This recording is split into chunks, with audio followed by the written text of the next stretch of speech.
The bombshell announcement comes just 24 days after President Joe Biden's debate performance triggered a panic within the Democratic Party. For weeks, the 81-year-old president was defiant, refusing to drop out, even as a growing number of Democrats called on him to withdraw his name.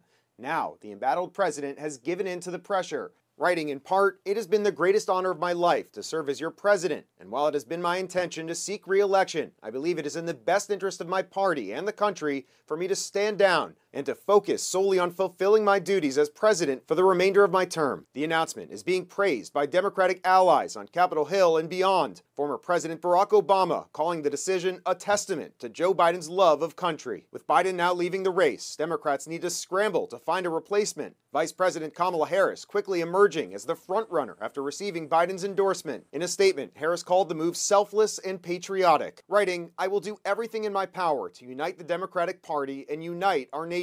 She's going to be incredibly public and very, very active privately. The decision on a replacement for Biden atop the party's ticket will be up to delegates at the Democratic National Convention. Biden's delegates will now be free to decide as they please. She is going to be working the phones to all of the state delegations, even down to the individual delegates.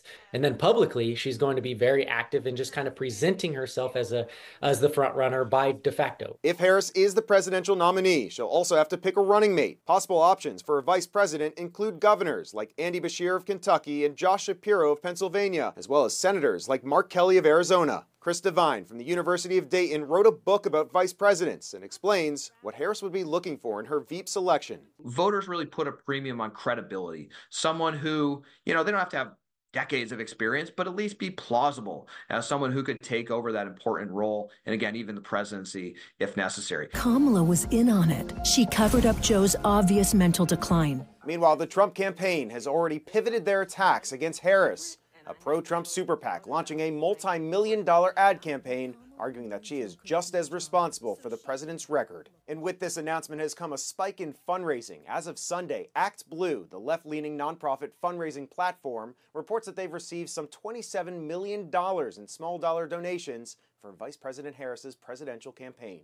In Washington, this is Evan Kozloff, Spectrum News. Thank you for watching our YouTube channel. Let Spectrum News be your resource for balanced, in-depth political coverage, and click the subscribe button right here.